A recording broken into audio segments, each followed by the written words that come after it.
What is going on, guys? It is Wrestlelamia here, back with some more news. Join us now as Wrestlelamia looks at the wildest news stories and rumors you need to know, including Seth Rollins breaking Vince McMahon's rule, SummerSlam may be moved, a retired WWE World Champion might make a comeback, The Undertaker's next match being leaked, and much more. Be sure to subscribe and hit that notification bell for daily wrestling videos. Hit the intro because it's now time for the news.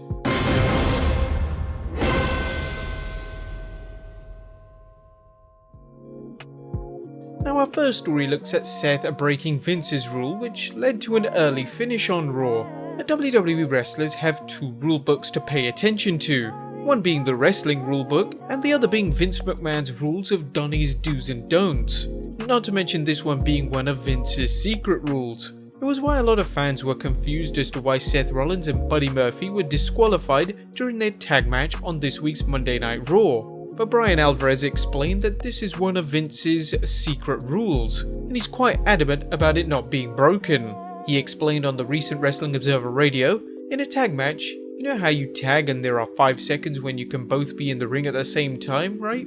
If I tag you for 5 seconds, we can both be in the ring. However, outside of that 5 seconds, if you are not the legal man, you cannot touch the other team's legal man. Vince is adamant that this is enforced. If you are legal, you are allowed to hit the other team's illegal man, but the illegal man cannot touch the legal man. So Ray, because he's legal, is allowed to hit Seth on the apron, but Seth on the apron is not allowed to hit Ray. Make any sense so far? Well, good, I'll continue. Seth can hit Alistair because they are both illegal. Legal can hit illegal, but illegal cannot hit legal, but illegal can hit illegal. Vince is so adamant about this rule that when the wrestlers put together matches, there are spots that they want to do, but they can't do because this will violate this rule. But this is why the match confusingly ended early with a disqualification, as this occurred when Ray went for the 619 and Seth grabbed him and threw him on the floor. It's crazy that this is the one rule Vince is not willing to break, even going so far as to ending a match earlier than expected. Next up is SummerSlam being moved to September. The next big WWE pay-per-view set to take place is SummerSlam in August, and they have plans of holding it in Boston. However, Wrestling Insider WrestleVotes recently tweeted that is not a possibility, and that SummerSlam could be moved. What I've learned from sources on SummerSlam, WWE wants to remain as is, City of Boston has made it clear that's not likely. WWE is actively hunting for a new location with fans, keep an eye on the South, Florida and Georgia. Date may be pushed into September. No word on takeover. So instead of getting SummerSlam, we could in fact get Autumn Slam, or maybe even WWE might bring back WCW's pay-per-view Fall Brawl. Now, pushing back SummerSlam may still be a good idea, since there might be the possibility of letting fans in. Would you guys want to see it delayed, or do you want to see it happen in August? Let us know in the comments down below.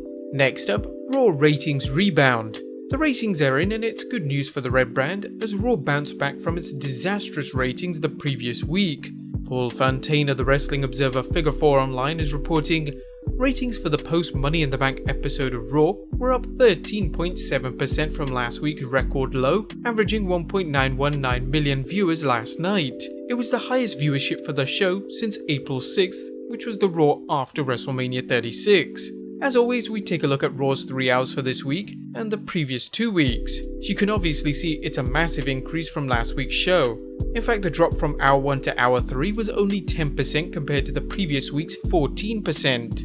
As noted by Fontaine, Raw did well in the critical 18 to 49 demographic, as Raw averaged a 0.57 in the 18 to 49 demo, topping all of cable television. In total viewers, the show finished 18th on cable, but was second in non-news programming, behind Celebrity IOU on HGTV. The strongest demo for the show was a 0.79 rating in the men 18 to 49, which topped all of cable television.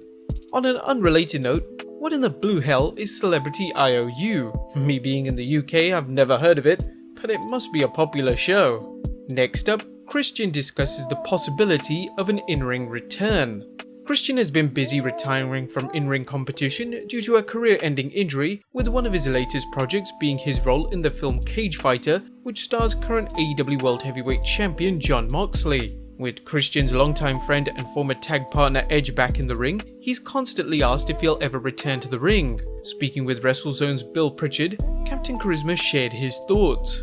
If it made sense storyline wise, for sure. Obviously Edge is dipping his toes back in here, but they are also very different injuries. His was structural and mine was concussion related. I'm not sure how you would ever get cleared if you've been medically disqualified from something like that. I'm also pretty content with my career and how it went, but who knows?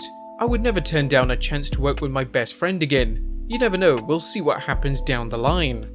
Not too long ago, we mentioned rumours of an in-ring return or some sort of segment during Edge vs Orton feud, but Christian claims he has a no-contact status due to his injury, which means he can't be touched in the ring. Would you like to see Christian back as a manager? Let us know in the comments down below. Next up, Roman Reigns is on Cameo. A Wrestling Inc.'s Mark Middleton is reporting that WWE superstar Roman Reigns will record a personalized video message for fans if they're willing to pony up $250.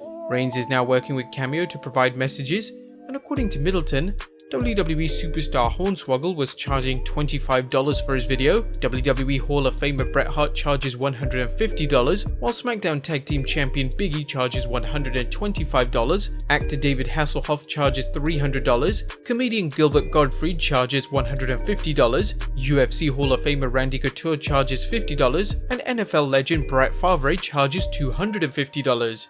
Would you be willing to pay any of these prices for a celebrity video message? To be honest, I'd rather spend my money on Big E. You know you're gonna get some bang for your buck with all sorts of craziness. Next up, Christian compares his trip to TNA with Jon Moxley's move to AEW. Christian's jump to TNA saw Captain Charisma's career catapult as he became a top star in TNA and seemed rejuvenated when he eventually returned to the WWE. During an appearance on the Wrestling Inc. podcast, Christian discussed his situation, comparing it with Jon Moxley's jump to AEW last year. It's one of those things where everybody's kind of story is different, and I haven't really even talked to him about any of that, to be honest with you. You know, it's his deal, and but for me, when I left, I was just physically and kind of mentally just a little burnt out from being on the road for so long, and also feeling that I could legitimately perform at a higher level than I was. While the argument can be made that TNA was a step down from the WWE, Christian got to work with a number of different opponents. As he recalled, for me, when I left, I knew that I was going to go back to WWE, but I felt like I needed to go.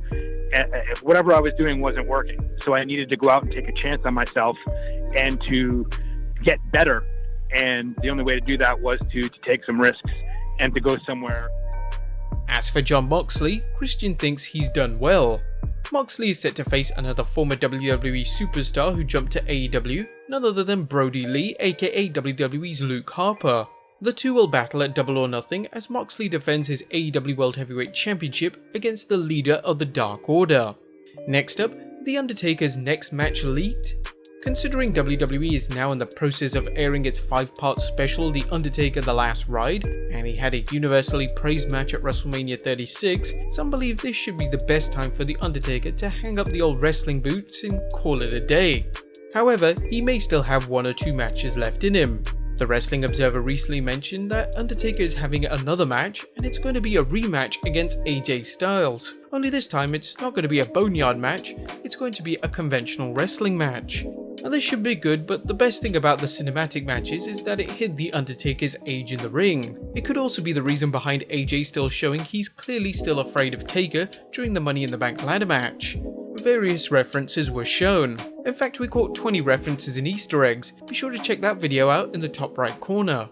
And finally, Chris Jericho will make you famous. AEW's top heel Chris Jericho has made it his mission to help get younger stars over, which is what any good promotion has its top stars do, and he's looking to do the same with his opponent for the 13th May episode of Dynamite, Pineapple Pete.